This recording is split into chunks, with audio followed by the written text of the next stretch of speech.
Hello बच्चों, let's read the question. The question is identify an incorrect matching pair. पहला है tunica externa, fibrous connective tissue and collagen fibre. दूसरा है WBC 5 to 5.5 million पर mm3। 3 है T wave, ventricular repolarisation. चौथा है adrenal medullary hormone, increases cardiac output. तो ये देखते हैं हम इसका की कंसेप्ट। तो अगर हम बात करें इसके की कंसेप्ट हो जाएगा components of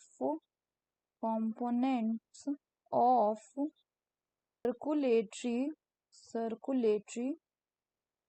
तो अब अगर हम एक एक करके देखें तो पहला बोला गया है क्या, ट्यूनिका एक्सटर्ना। तो अगर ये ट्यूनिका एक्सटर्ना की बात करें तो ये क्या है, ये एक्सटर्नल लेयर होता है। एक्सटर्नल लेयर किसका, external layer of blood vessel, of the blood vessels.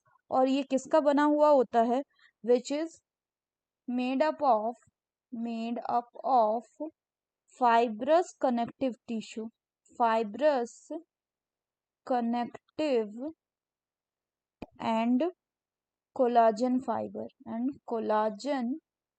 Fibres. Next आपका गिवन है WBC।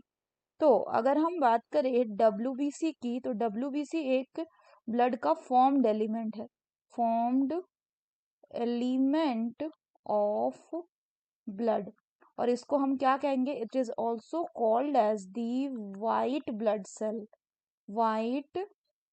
ब्लड सेल्स, या इसको हम और क्या कहते हैं, इसको हम ल्यूकोसाइट्स भी कहते हैं। फर्दर अगर हम बात करें तो ये क्या होते हैं, they are colourless because they lack hemoglobin and they are nucleated होता है, एंड लेसर इन नंबर, और कम नंबर में होता है, किससे, लेसर देन RBCs।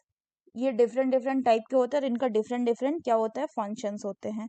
जनरली ये शॉर्ट लिव्ड होते हैं। और ये ब्लड में अगर बात करें कि कितना होते हैं, तो लेसर इन नंबर यानी इनका काउंट कितना होता है, अगर लेसर नंबर की बात करें तो around 6,000 to 8,000 mm³ of the blood ये मिलते हैं। नेक्स्ट बोला गया है टी वेव। तो अगर हम टी वेव की बात करें बच्चों, तो टी वेव, तो यहाँ पे अगर हम एक ECG का डायग्राम बनाएं तो ECG के डायग्राम में हम क्या देखेंगे कि कुछ डिफ्लेक्शंस हमें देखने को मिलेंगे। इस डिफ्लेक्शंस में ये जो वेव होता है, this is called as the T wave. और this T wave represent what, this T wave represent ventricular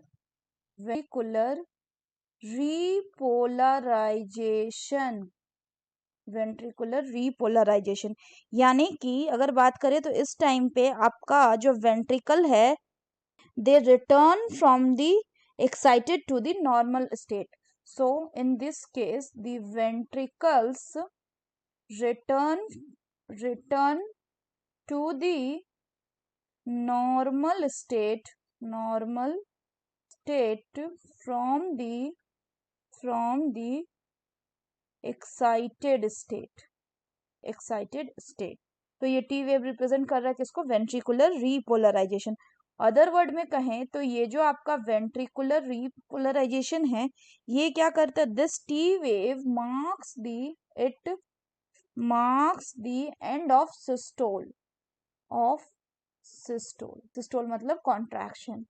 further बात करें तो यहाँ पे बोला गया एड्रिनल मेडुलरी हार्मोन। तो अगर हम यहाँ पे बात करें किसके, एड्रिनल मेडुला के हॉर्मोन्स की, तो ये जो आपका एड्रिनल मेडुला के हॉर्मोन्स होते हैं, ये क्या करते हैं, दे इंक्रीज